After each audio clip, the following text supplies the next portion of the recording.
Hi guys, I'm going to talk to you a little bit about the culture exchange. You've already seen this PPT, but I wanted to mix it in with some videos, footage that I've had from previous years, just to give you a bit of booster, a bit of encouragement as you continue to plan. In Xchange, I found myself surrounded by so many people from different cultures, and I got to learn a lot from those friends. And so I thought, wouldn't it be great if my students could do the same?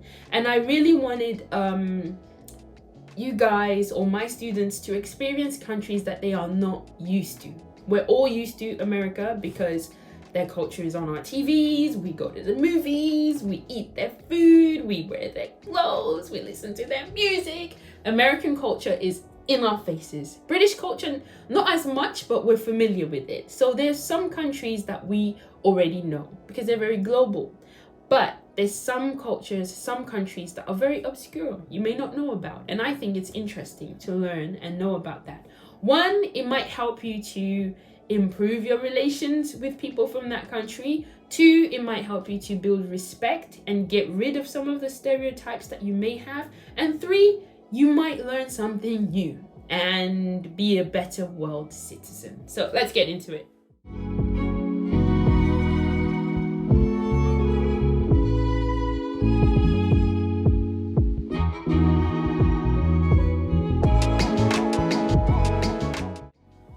What do I want you to do?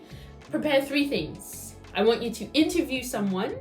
So make sure you have that partner. Choose your country. I want you to make a booth that is very exciting and very inviting. And then I want you to create a leaflet that gives people more information about your country and about your experiences as well. In the past, I had the privilege of kind of doing it a little bit differently. People used to actually present, but we don't do that anymore. I think after the pandemic, I stopped doing that. Now we just have more of a celebration. So here's what you're going to do. For the interview, I want you to speak with the person from that country to learn more about it. Now, the interview will be led by you. I will not be a part of that. So you are responsible for contacting the person. You are responsible for preparing the questions. And if I were you, I would send the questions ahead of time so that the person has time to kind of prepare for themselves. Maybe they can find pictures, or maybe they can just research some things so that they can provide you with the answers. If possible, it would be great if you meet face to face. If you cannot meet face to face, we understand that. So you can meet on Zoom. If you do decide to meet on Zoom, please make sure you record and send me the link to your Zoom meeting. And it's just really nice. I will be linking a video from a different group, a different class, talking to their interviewee, and you can see how it should go, and it will give you a good idea of how it should be. Now, I cannot guarantee whether the person will be an extrovert or an introvert. I cannot guarantee who you will get or what they're like, because I actually don't know all of the people either. It's just people who have kindly volunteered to share something about their country. So make the most of it, make the best of it. You will be responsible, like I said, for preparing the questions. So if you prepare them ahead of time, share them. And you can also ask them about their experiences in Korea as well. It doesn't just have to be about their own country. It could also be about how they feel about being in Korea. What has their experiences been like? Yeah, so here some of the purposes that I had for the interview was to build a friendship. In the past, I think there was one group that really stood out to me, and that was a teacher friend of mine called Bria. She had one of the most amazing connections with CNUE students. Her team and her were able to meet outside. They even went for dinners. They just really built a very great friendship. And till this day, she always says thank you for like arranging that meeting. And I'm like, I did nothing. You did absolutely everything. So it's a really great opportunity to meet new people from a completely different background.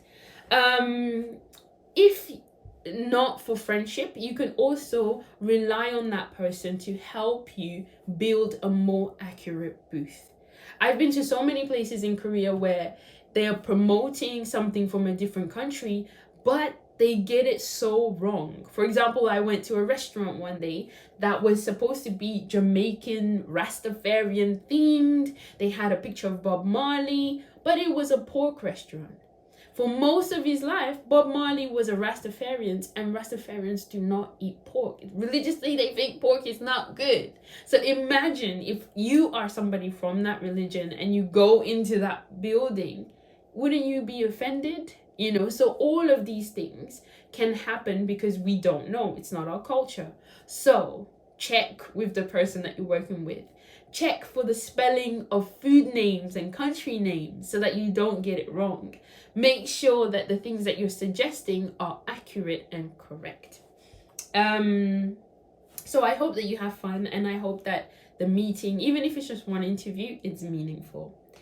Your booth is going to be a really exciting place where everyone can come and get to know you. Now, you are responsible for calling people over to you, having them come over, listen to your prepared speech, or try out some activities. It's really good if you can prepare some activities to entertain people and have them enjoy your booth.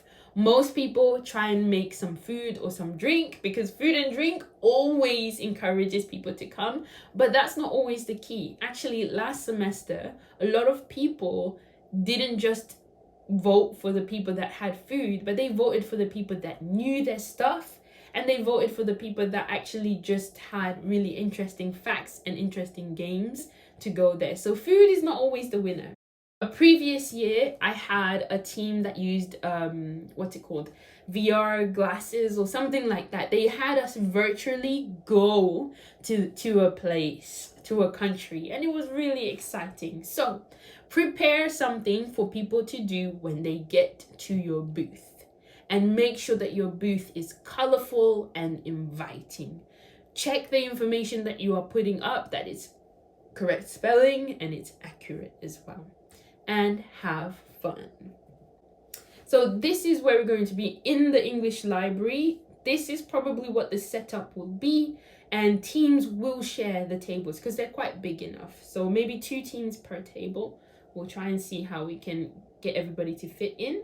And this is what a typical table will look like. You can use anything. Really, it's team effort and it's teamwork. And yeah. Okay, and I think one of the highlights is just being able to talk to different people, different students from CNUE, as well as, if possible, visitors who are not from CNUE, from outside. Maybe they come from Hallym, or they come from Kangdae, or they are just people who live in Chuncheon.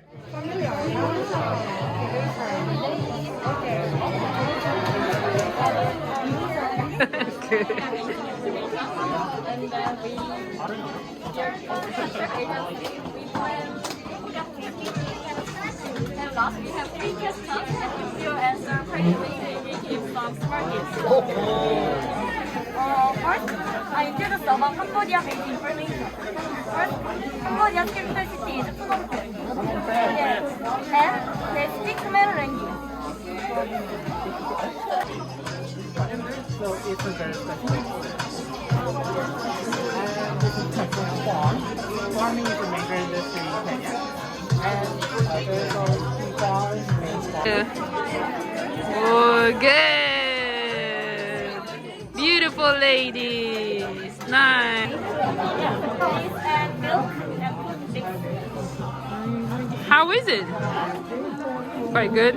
It's like the one that Your leaflet. This is going to be another key thing that helps to really sell your booth. Having a really great leaflet would really make a huge difference. So making sure that your leaflet, again, spell check, make sure that the information is accurate, introduce your country, some facts that we don't know that are interesting. Also make those facts relatable to your audience. Most of your audience are students. They're in their 20s. So what do people in their 20s and students like to know about? Can you share some music, some food, some kind of cultural things that are interesting? So you can share about the population numbers and all of those things, but think about your audience as well. And I said your grade really does matter in this one.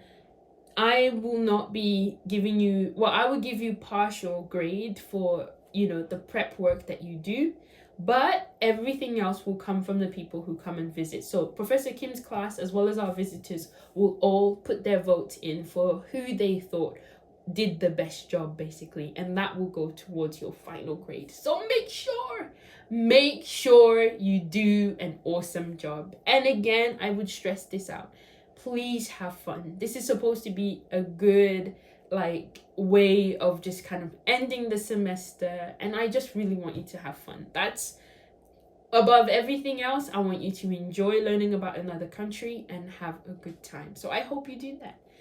Thank you very much. That's all from me today. See you next class. Bye bye.